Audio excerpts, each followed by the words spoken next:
Good afternoon, everybody. I'm Ann Oliva. I'm the CEO of the National Alliance to End Homelessness.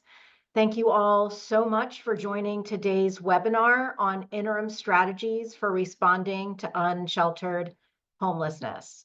So today, the Alliance will walk you through its recently issued guidance and then hear from you, as many as we can hear from today, from you all about both the barriers that you're experiencing in your community to implementing these types of strategies and what's working in your community, because we want to be able to lift those kinds of things up to other communities.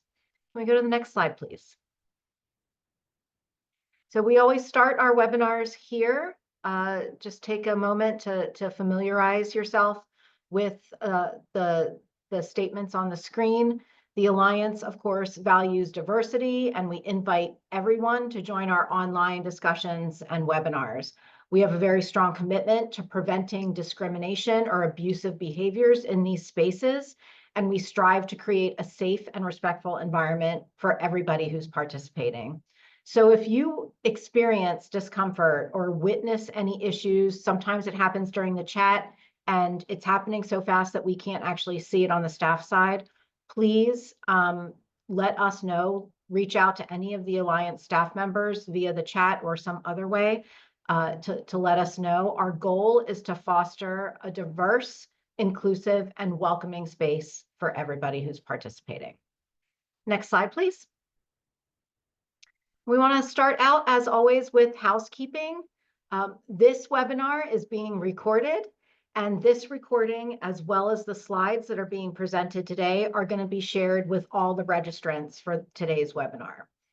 We're going to ask you for a couple of things. If you could use the Q&A box. If you see it, it's at the bottom of your screen. It's a little like call out box with a question mark in it.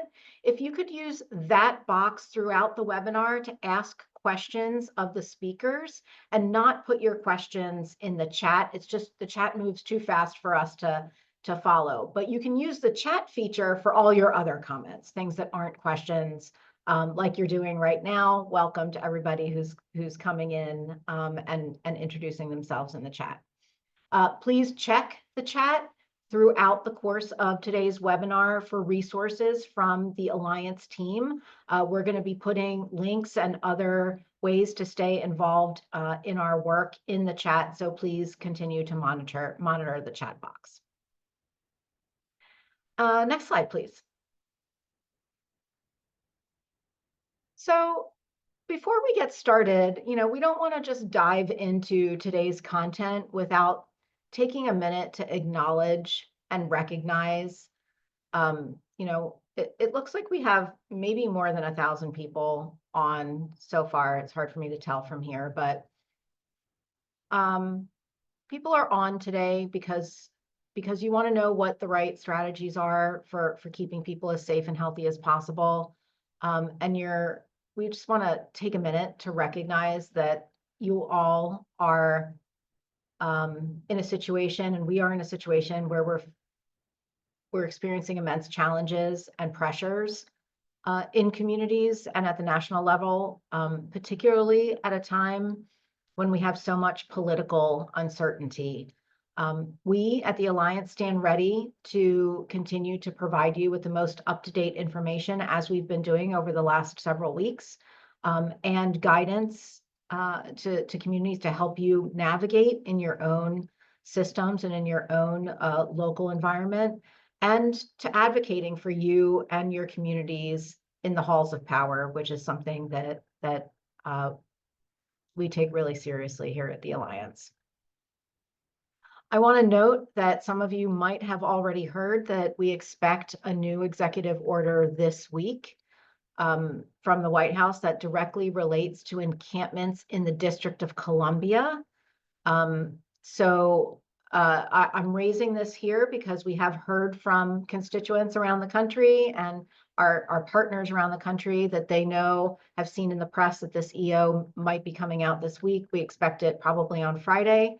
And it does relate to crime and encampments in the District of Columbia. We'll be getting out more information about that EO once we are able to see it. And the reason that we raise these kinds of things to everybody who's on the screen today is because we need you for engagement and advocacy. And I want to just take a minute before we start the content of this webinar today to thank you for your continued engagement and advocacy. Just a few weeks ago, more than 10,000 of you took a few minutes to send emails to or call or text your members of Congress to demonstrate just how important federal funds are to the work that you're doing in your community to end homelessness and to get people into housing. And I want to say that never in the Alliance's history have we seen so many people stand up and advocate for your needs, and we know that it made a difference in Congress. So please take a look at the chat for instructions on how to join our email and advocacy lists to stay updated on all of the information that we're putting out and how to advocate for the resources that you need to end homelessness in your community. So I think one of the policy team folks will be putting that information in the chat momentarily if it's not already in there. Slide 5. Next slide. I think it's slide 5. There we go. Great. So now we're going to dive into today's topic, which is really about promoting effectiveness, safety, health, and dignity across the homelessness assistance system. And here, we'll start here. Permanent housing, just to be really clear as we start this conversation, permanent housing paired with services and supports tailored to the needs of whatever household is being served, as well as their preferences, remains the only real solution to ending homelessness. It remains the only real solution to ending homelessness. But in the midst of a severe shortage of affordable housing and inadequate health and behavioral health systems and supports, both of which are challenges that can't be solved overnight, the Alliance recognizes that communities often need to consider other temporary strategies and approaches to address the immediate needs of unsheltered people while working towards those long-term solutions. So in recognition of this need, the Alliance recently released what we're talking about today, a document called Interim Strategies for Responding to Unsheltered Homelessness. And that was designed in partnership with our advisors with lived experience, and it's targeted to continuum of care, planning leadership, and local decision makers to address the challenges that you're seeing at the community level. Next slide. So to set the context for today's discussion, I just want to start with how we got here. Since 2016 and in more recent years, I think probably more intensively, a lot of communities across the country, including urban communities, suburban communities, and rural places, have seen a rapid and alarming rise in the number of people experiencing homelessness for the first time as a result of a number of factors that include the end of pandemic era protections and resources, a lack of investment in affordable housing nationwide, stagnant incomes that has increased the gap between household income and amount folks are paying towards rent, an inadequate healthcare system, and a long history of racism and discrimination that's baked into our systems. So with too few resources to address the very quickly growing demand, unsheltered homelessness has gone up as many systems are squeezed at both the front end due to this increasing need and the back end due to fewer affordable places to exit homelessness to. So what we're seeing is homeless systems are receiving this pressure again from the front end as more and more people become homeless, and also from having trouble getting people out of the homeless services system into affordable and safe permanent housing. So because of all of that, we have more people sleeping in public spaces. And these sharp increases bring greater visibility and heightened attention from community members and lawmakers. And that often results in local and state decision makers, lawmakers seeking out strategies that they think can swiftly make homelessness less visible, but that don't actually solve the problem. And that includes passing laws that fine, cite, arrest, and jail people experiencing homelessness, despite them having nowhere else to go. Next slide, please.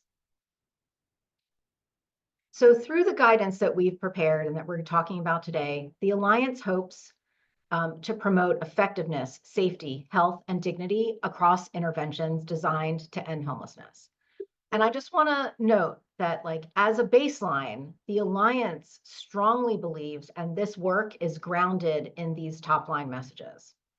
Permanent housing strategies remain both an immediate and the sole long-term solution to homelessness. So whenever possible, people should be connected directly to housing from wherever they're currently residing. Interim strategies should be grounded in evidence-based practices like low barrier and housing-focused approaches to providing immediate access to safer places to sleep while services and health needs are addressed. Investing in any of these interim strategies should only happen in conjunction with continued efforts to expand permanent solutions, and no interim strategy should be coercive. There should be a choice to forgo an offer of temporary accommodations, and it should not come at the risk of citations or arrests. Next slide, please. So the strategies discussed today represent explanation and not specific endorsement of how communities might respond to the crisis of unsheltered homelessness. A lot of communities can create temporary structures and spaces to offer temporary programming and spaces that can be used sort of what we call in the meantime to be responsive to public pressure, while also prioritizing the safety, autonomy, and health of people who are experiencing unsheltered homelessness as permanent housing is being secured. So examples of these kinds of structures and spaces to create safe places for people to reside include things like non-congregate shelter that temporarily leases hotel or motel space, or repurposed space from other non-residential buildings, safe parking sites, tiny homes which provide non-permanent accommodation in small private units, large tents or tent-like structures that can be erected quickly to provide covered sleeping areas, or self-governed, supported encampments that provide residents with the resources and infrastructure like mobile bathrooms to stabilize in place. Again, we're not endorsing any one of these things. We're really trying to give you explanation and examples of how you can do these things that are in line with the values that we just talked about. So with that set up, I'm going to now pass the mic to my colleague, Alec Vandenberg, who's going to walk us through a quick poll before we delve into today's discussion. Alec, the mic is yours. Thank you so much, Anne. And again, thank you so much, everyone, for joining today's conversation. We really appreciate all your time and all your energy. I do want to let folks know that I see a couple of folks' hands are raised. We are not able to reach those folks right now. So if you are able to just instead put your question in the Q&A box, we'll make sure we'll either address that via writing or address that at the end if we have time during the Q&A. Thanks so much. So before we kind of delve a little bit into the meat of today's conversation, we want to do a quick temperature check and see how your community is thinking about interim strategies and the extent to which there are, if any, current investments. So we're going to try doing a quick Zoom poll right now. And right now, we see a lot of folks are already kind of answering this, which is great. And so we're going to quickly just let this go for another minute or so. And basically, what we're just asking is the extent to which, if at all, your community is talking about interim strategies like the ones that Anne just mentioned and or funding them. So we're going to let that go for another 10 seconds or so. We're going to end the poll, look at the results, and see what we see.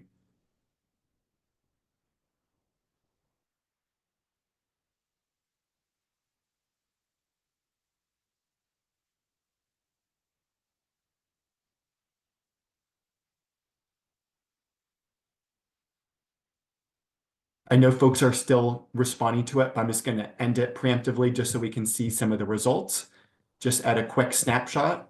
So, um, as you can see, folks are kind of a little bit all over the board here. It looks like roughly just over a third of folks really haven't been engaged in a lot of conversations, much less funding for any of these strategies. Just under a third of folks have begun investing in some of these strategies.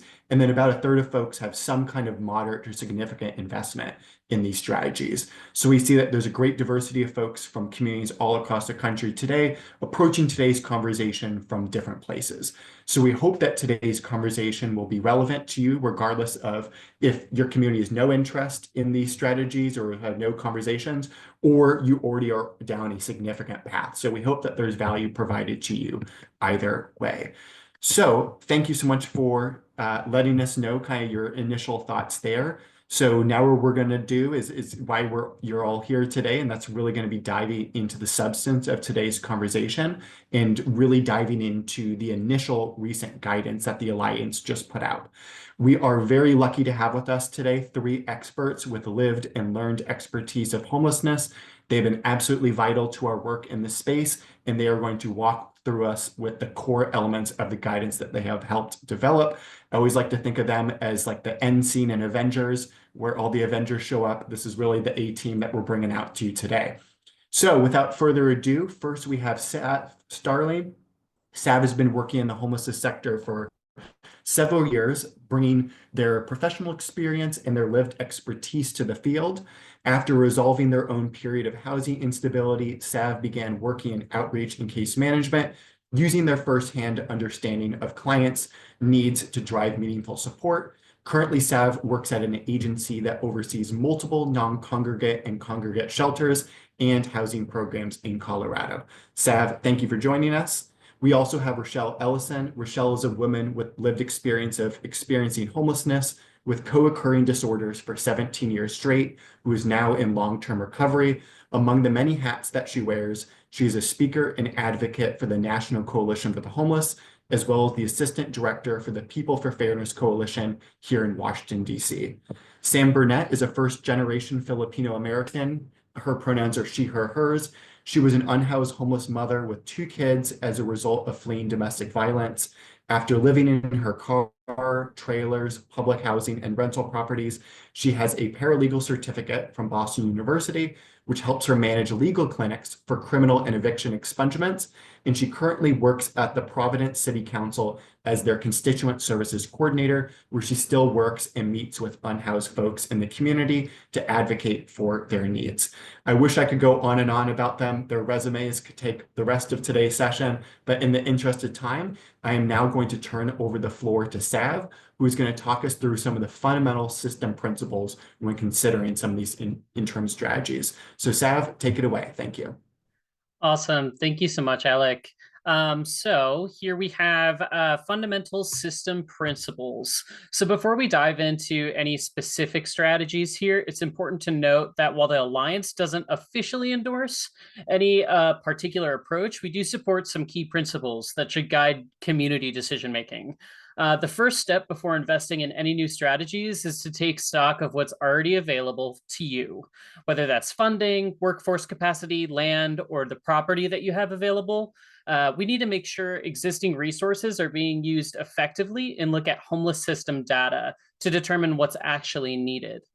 Since resources are kind of limited, it's all about trade-offs, right? Investing in temporary solutions should only happen after maximizing what's already in place. With that in mind, here are some key strategies that should be built into every community's approach. Integrating housing problem solving.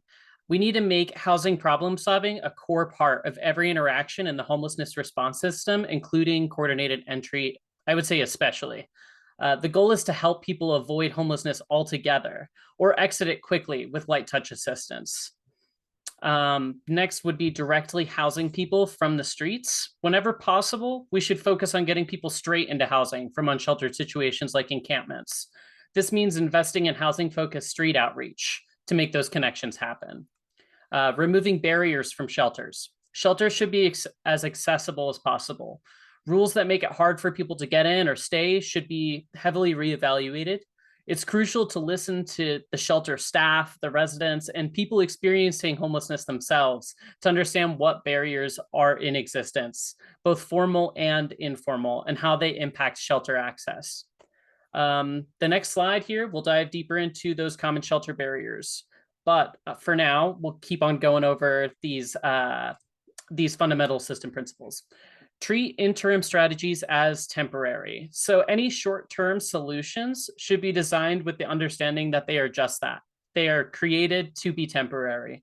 These strategies should create safe spaces while permanent housing solutions are expanded.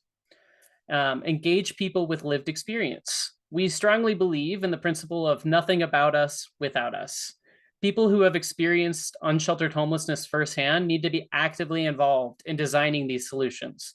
This ensures programs actually meet the needs of the people they're meant to help.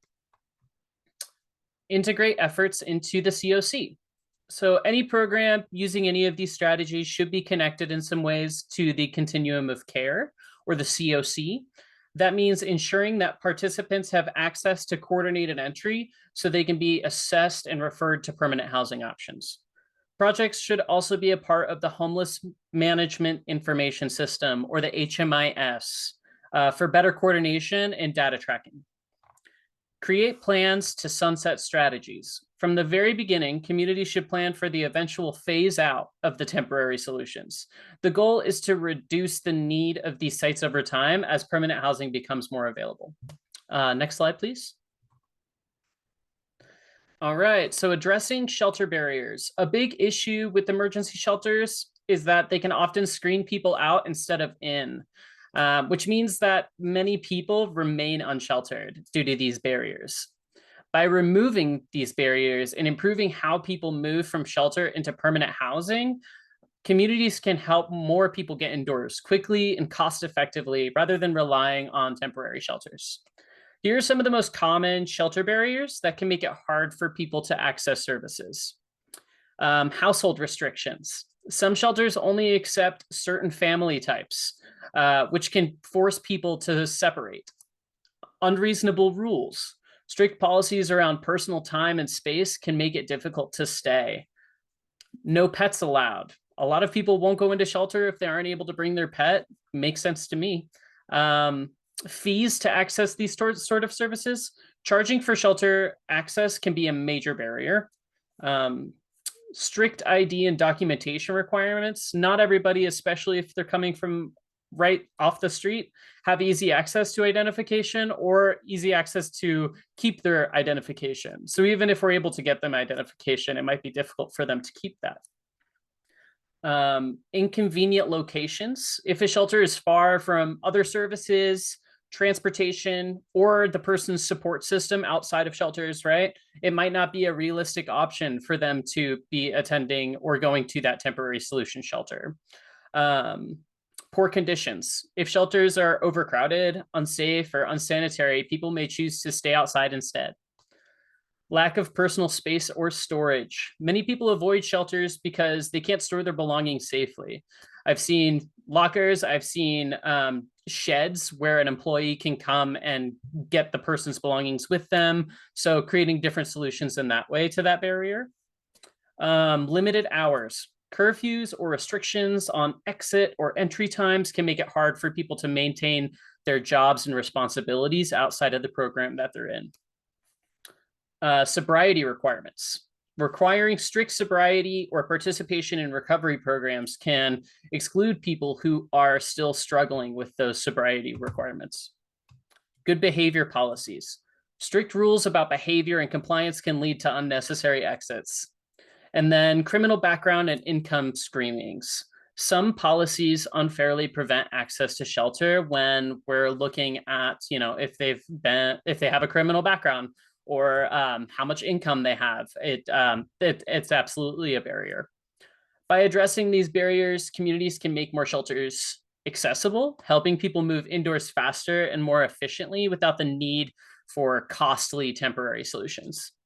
Now I'll pass this on over to Rochelle, who will walk us through some universal design principles for improving space, safety, health, and wellness in shelter environments. Thank you much. Rochelle, the mic is yours. Thank you. Trying to turn on my video. I apologize. Here we go. I'll be talking about the universal design principles, safe and space and safety. I'm sorry. Universal design principles, safe and safety across interim strategies. Communities should adopt universal design principles to ensure safety and space. For example, accessibility should be a priority. Strategies must be accessible to those experiencing unsheltered homelessness, regardless of disability, gender, or language. For example, to accommodate burn rage needs throughout the physical space, wheelchairs, people that have limited mobility. Staff and other assistive devices should be available to ensure that people who don't speak English as a first language can access services or interpreter. Security and safety. Communities should provide a reasonable expectation of safety, including for those fleeing abuse, human trafficking, and stalking. Safety practices extend from operational and administrative rules to physical spaces, staff training, and trust building. Safety considerations should also include relief from environmental threats such as extreme heat, excessive rain, or flooding. Personal space. Sites should offer sufficient space to prevent overcrowding and infringement on personal space to allow for privacy, as well as to prevent the spread of diseases. In sites such as tiny homes or non-congregate shelter, sharing space should only be offered as a choice and not a requirement. Adequate and secure storage. Communities should offer secure storage space for personal belongings and property. Residents must have limited access to their belongings. If need be, communities may provide storage just outside of the site. Critical belongings are not allowed on site.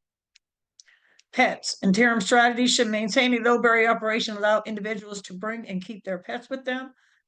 It's unlikely to be attractive or even viable interim option for unsheltered individuals. If necessary, sites should provide kenneling pets or offering veterinary care drop-off, as sometimes those pets are the best friend of the unhoused population and they will not leave them outside. So to get to the individual, you need to accommodate the pet.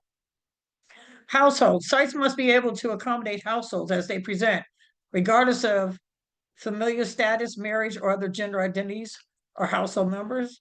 And now we'll move on to health and wellness design of these principles. Sanitation must come first. Sanitation, communities have to maintain sanitation by providing supplies and equipment for cleaning personal and communal space, as well as for proper waste disposal. Communities must also ensure regular garbage removal from sites and regular cleaning and sanitizing of restroom facilities. Bathroom access. Sites must be ensuring 24/7 clean access to clean restrooms and showers situated closely to participants, and water and food supply. Sites must ensure access to clean water in common areas. Protocols need to be in place to ensure food and water is free from contamination. Proper medical storage. When necessitated, communities must ensure access to refrigeration for required medication that is needed for a resident or their pet. Overdose prevention. All staff and residents and volunteers should be trained in overdose prevention, including the use of Narcan, naloxone should be distributed to participants, ensure access to sharp containers to safely discard needles. Staff and residents should conduct routine wellness checks, not inspections, to quickly identify and respond to potential overdoses. And now we're on to thermal environment air quality. For extreme weather in indoor settings, every space and unit should be equipped with cooling or heating elements to ensure the comfort and safety of participants. In open air facilities, alternative arrangements must be made available during extreme weather, such as heavy rain or extreme heat, as well as during emergencies, such as fires, to protect the safety and health of the participants. And now I'll pass it on to Samantha to walk us through the program design. Thanks, Rochelle. So considerations for program design elements. When designing interim strategies, communities should also consider the following program design elements. First is immediate and low barrier access. Communities must ensure immediate and easy optional participation by removing barriers to entry and access to resources, such as requiring identification or documenting need. And being understanding of that, to understand that some people may be fleeing domestic violence, some people may be fleeing trafficking, or just not wanting to be found for whatever reason that is. So, and especially with how things are going right now, the documentation and this aspect is definitely something to keep in consideration and top of mind. Any programming should be culturally appropriate and accessible to those whose first language is not English. Communities should limit requirements related to sobriety or treatment as a precondition to program entry, as these barriers are shown to impede progress and prolong time to get housed. It is reasonable, however, to require residents to agree to respect the personal space and property of other residents. Culturally appropriate programming and policy respond to cultural and linguistic needs of the community being served as defined by the community and demonstrated through needs assessment activities, capacity development efforts, policy, strategy, and prevention practice implementation, program implementation, evaluation, quality improvement, and sustainability activities. Housing-focused strategies. The goal for every resident is permanent housing. Whenever possible, people should be connected directly to housing whenever they are currently residing. However, when housing is not immediately available, these accommodations may be offered as a temporary place for people to choose to reside while pursuing permanent housing. Staffing and case management. Outreach and program staff, including housing navigators and peer supports, should routinely engage residents to address a broad range of needs. However, this is optional and not necessary to participate to receive housing. So that's definitely one thing to keep in mind as well. To the maximum extent possible, some form of on-site staff support should be available 24/7. Communities should offer connections to community-based healthcare, treatment, and other voluntary supportive services and provide on-site whenever possible. At a minimum, every resident should be engaged with case management staff to work on a housing plan that will allow them to access housing options as quickly as possible, depending on housing availability and personal autonomy and choice. Preservation of dignity. The next slide, please. Thanks. Considerations for program design elements. Substance use considerations. People with substance abuse disorders have different needs at different times. While some people may be in active use, necessitating the availability of harm reduction interventions, others may be in recovery, choosing sobriety or abstinence. Understanding and respecting individual journeys is important to ensure that people are supported where they are and given access to the resources they need when they need them. On-site substance use treatment services can provide initial support. Permanent housing remains the foundation from which people can most stably access and benefit from these types of services. Data to measure performance. Collecting data is important to know who is using specific services, their effectiveness, and if any resources need to be shifted and allocated toward different needs. At a minimum, track outcomes by measuring data on percentage of exits to housing, average length of stay, and returns to homelessness to evaluate the effectiveness of the temporary structures and improve outcomes. Strategies for subpopulations. Consider the unique needs and experiences of different subpopulations accessing temporary accommodation in your community. This could be older adults, the LGBTQ+ community, veterans, people whose first language is not English, etc. For example, on-site behavioral health supports can be critical for people living with a severe mental illness, but certain interim strategies may not be appropriate settings to meet these needs. Furthermore, implementing policies such as de-identifying stored personal possessions through anonymous codes can help maintain the safety of people fleeing domestic violence, trafficking, or stalking. Geographically accessible sites should be located in most geographically accessible and strategic areas as possible, where participants can readily access transportation options and services, as well as necessities such as grocery stores or healthcare clinics, hospitals, pharmacies.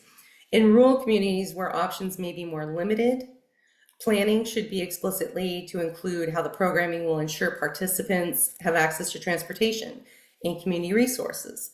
Avoid locations which may expose and threaten participants to environmental hazards, including but not limited to air pollution, toxic waste, and or heat islands. And that's all I have. Thank you. Thank you so much, Sam, Rochelle, and Sav. We know he's threw a lot of content at you. So in the materials that we'll share after the webinar, and it's what you've been seeing in the chat too, we've been putting the guidance in the chat, which goes over all this in more detail and hopefully is more digestible. And also we have a recent blog on the matter. Also, as we kind of mentioned before, this is like the first step in this space. You know, we are interested in seeing what other kind of guidance would be helpful to you all. I've been seeing in the chat, you know, there's a lot of rightful frustration over like lack of resources, and a lot of this sounds good in theory, but it's a little bit hard to put this into practice when there are really a lot of resource constraints in communities. So we want to acknowledge that, and also that, you know, communities face so many different tough decisions on a day-to-day basis about what to fund.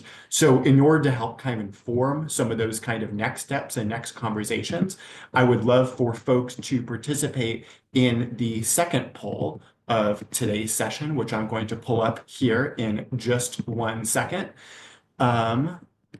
So we are going to go live with this second poll. So hopefully folks are able to see that. And this is really, again, asking what should subsequent guidance address? We acknowledge that this first step here, this first foray of the Alliance, is addressing interim strategies at a little bit of a higher level. We know that folks really do need a little bit more detail to actually start operationalizing some of these pieces in their communities. So we want to make sure that we can serve as a resource for you all. So I'm seeing very loud and clear in here that financing mechanisms is really coming up for folks. So we're going to give folks another 30 seconds or so to fill out this poll, and then we're going to end it and take a look at what folks are seeing and saying that they need the most. So thank you everyone so much for participating.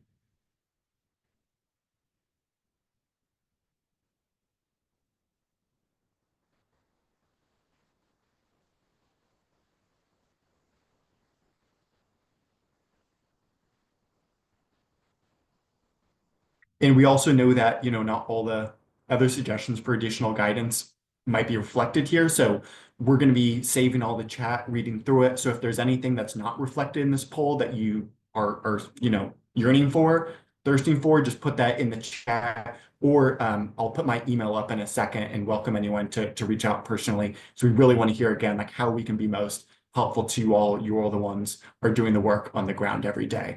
So I'm going to end this poll just for now in the spirit of keeping things moving. With a simple majority, it looks like folks really are asking for information about financing mechanisms for these strategies. We know we're in a really uncertain funding environment right now, and even before all of that, there are a lot of resource constraints in communities. So we want to appreciate and acknowledge that, and just say heard to all your kind of requests here on the webinar, what you've been lifting up in the chat and the Q&A, and what you're reflecting here in the poll.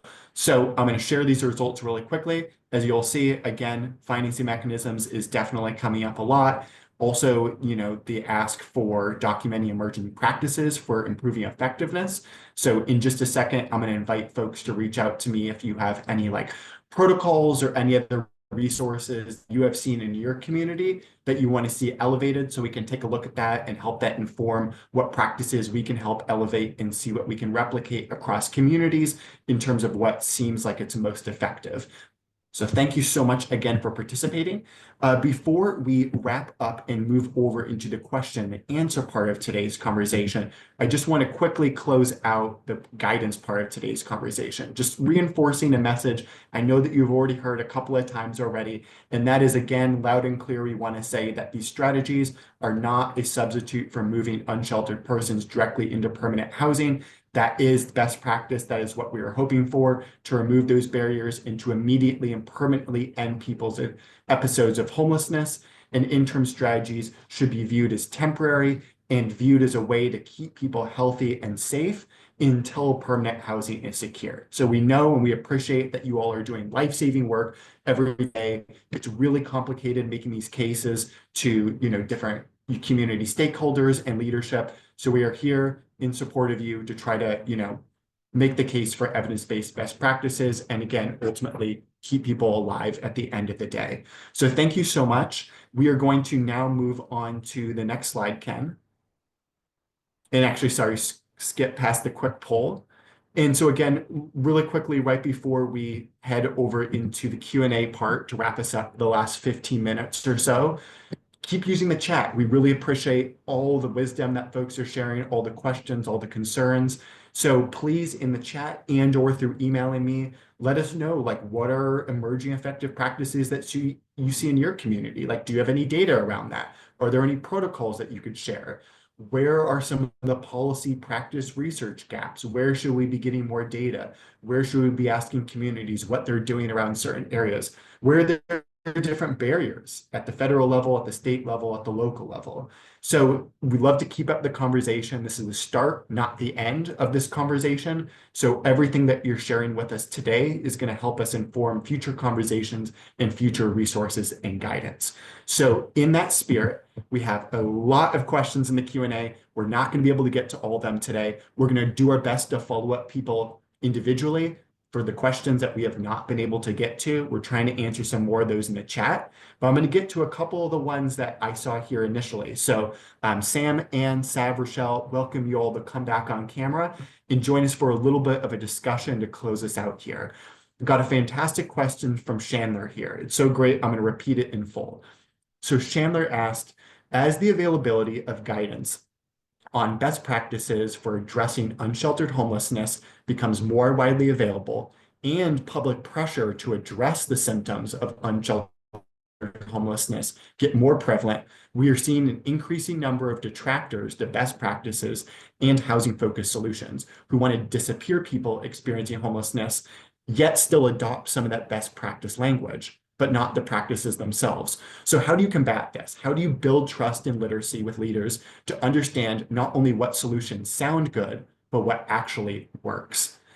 Ken, if I could also ask you to take down the slides, thank you so much. And we're just going to do a little bit of a fishbowl right now. So again, to the panel, how do we bridge that gap in terms of folks trying to co-opt what sounds good and that difference between that and what actually works in practice? This is Rochelle. I would say from getting the information straight from the individuals experiencing homelessness and building rapport with the different organizations in different states that have these interim strategies in place, and building the rapport with those individuals so you can get the knowledge that they've obtained. We learn from one another.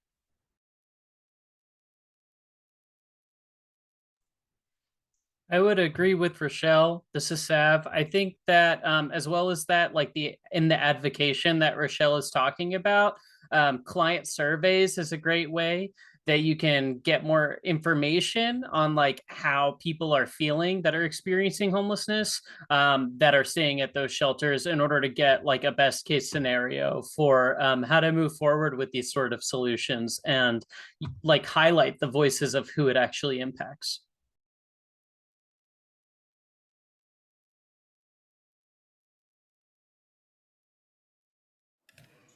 This is Sam. I just echo exactly what Sav and Rochelle are saying too. That works. Thank you, everyone. We got a lot of questions, so we're going to get to a couple and see if we can kind of group any of these. So a lot of the questions that we see here, kind of raise the fair point that a lot of the suggestions that we provide today require a lot of resources, including land, labor, etc. So what are some of the kind of like considerations that communities should be thinking about in terms of staffing? What have you all seen as effective?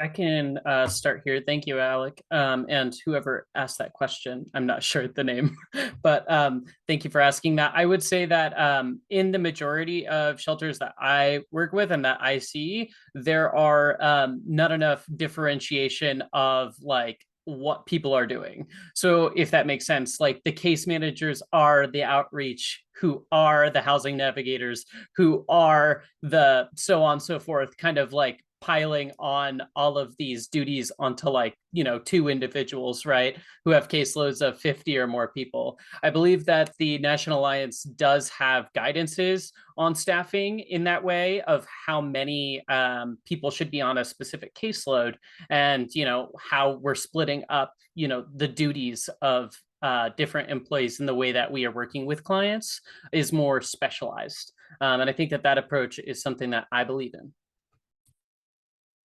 I would just like to add, agreeing with everything that Sal said, that having more peer specialists, people that can build rapport faster, that have experienced it and have gone through and have overcome the obstacles, having peers there, having Unity health doctors there, nurses, having recovery coaches there that with lived experience that they can relate to better and probably gravitate to faster to help them through the resources and help them navigate the maze of getting elevated out of an encampment into PSH one step at a time with case management help.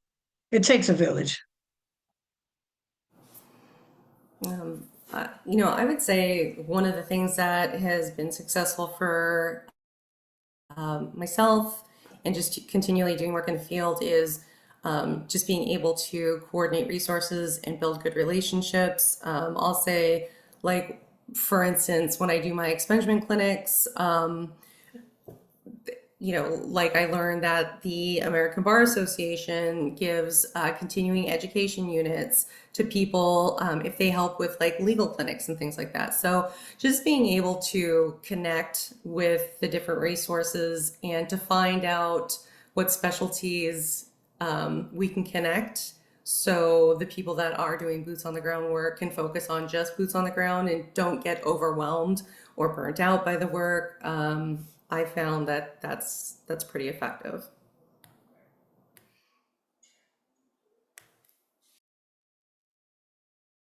I'll just add a couple of things here, just from the Alliance's perspective.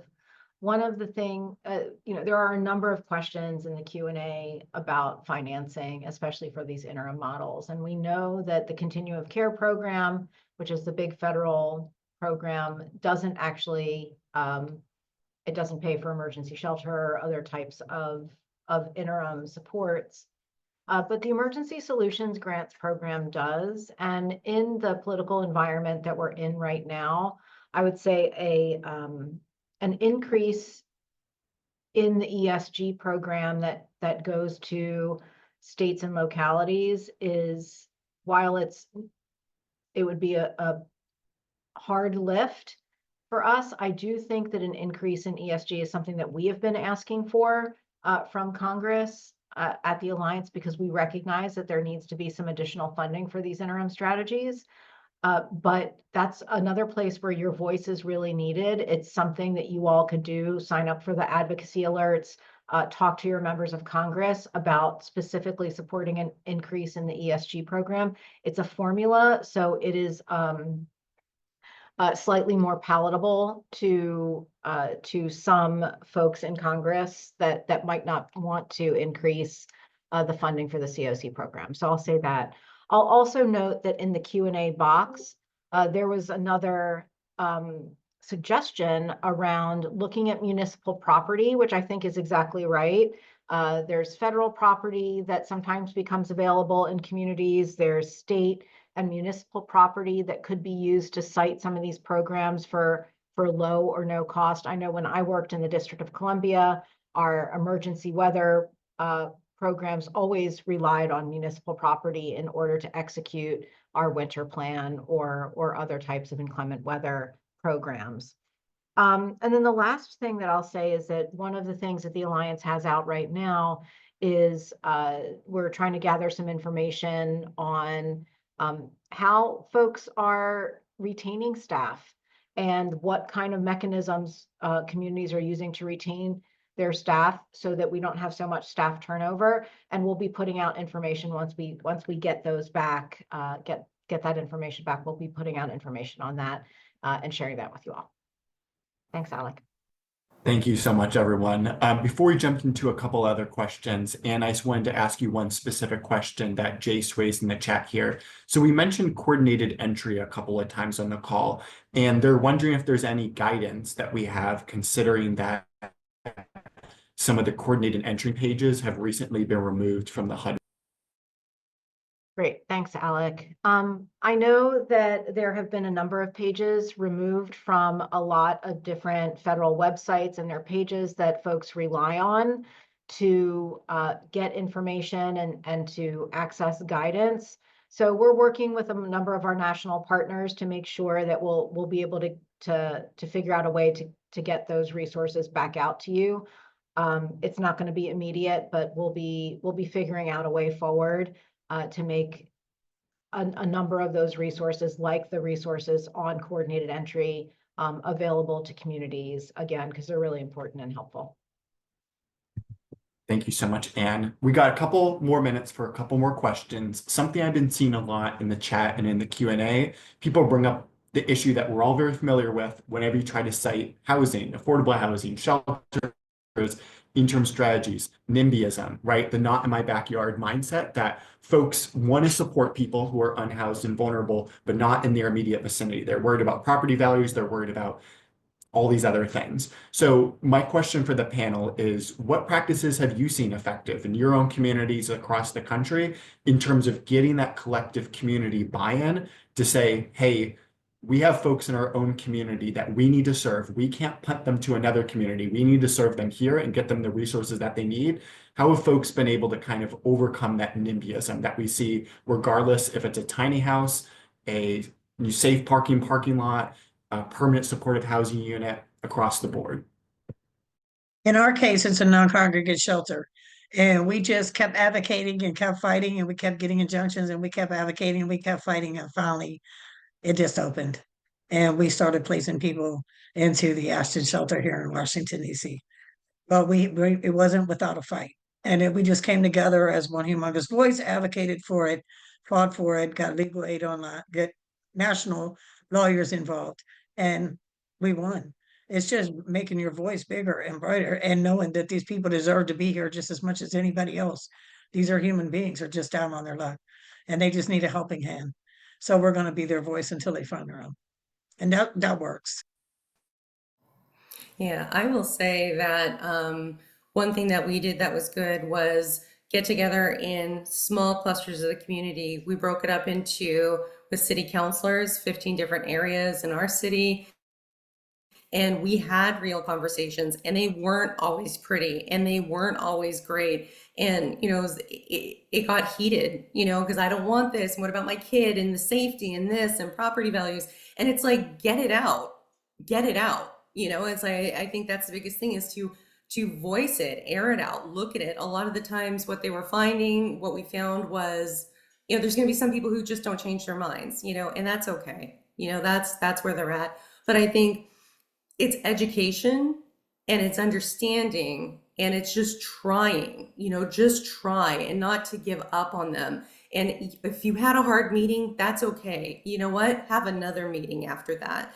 And we had something where there was we had like the pallet shelters, right? We just had which is the tiny housing, and it was sitting there for almost 2 years. And it was because of some defunct, crazy, antiquated fire code. And they were using the same fire code as they would use for hotels. So, you know, it was like that kind of thing. And we had a polar vortex, and it was very cold. So we had a couple of city councilors that said, you know what, we're opening the council chambers. And we use the council chambers as a warming center, as like a, hey, get this done, you know. And we had 30 people, and then the community started seeing value in that. And we even had firefighters come in and say, hey, there's nothing wrong with these people, but we're going to either drop them off at the hospital or we can drop them off with you.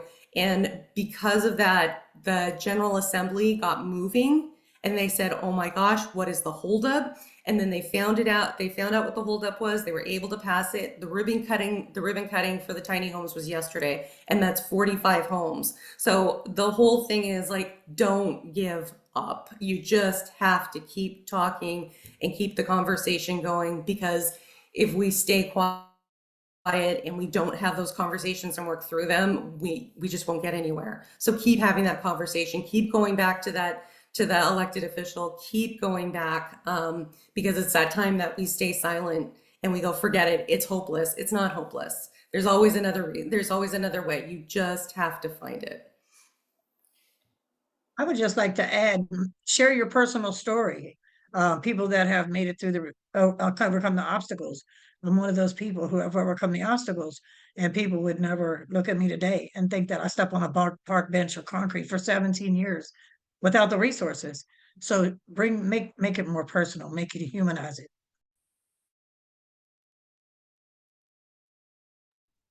Thank you so much, everyone.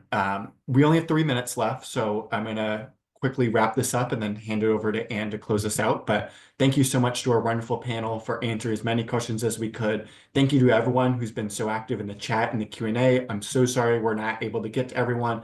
Again, we're going to be saving all this. So everything you share, every question you ask, that is going to lead to us thinking about that on the back end, and you'll hopefully see some of that resolved and answered when we kind of come out with additional guidance and continue our work in space. So thank you so much for being along with us today. And Anne, I'm going to turn it over to you to close this out today. Fantastic. Again, thank you, Sam, Sav, and Rochelle, for being with us today. Your expertise and your heart are just so important in this conversation, and I'm grateful, and I know the rest of the team at the Alliance and all the people here are grateful. Thank you, everyone, for joining today's session, especially during this really busy and stressful time. We remain your ally in this work.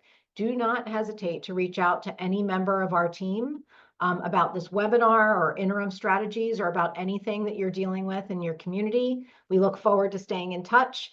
And your participation in today's webinar is going to help us develop subsequent guidance. Thank you, thank you, thank you. Have a great rest of your day.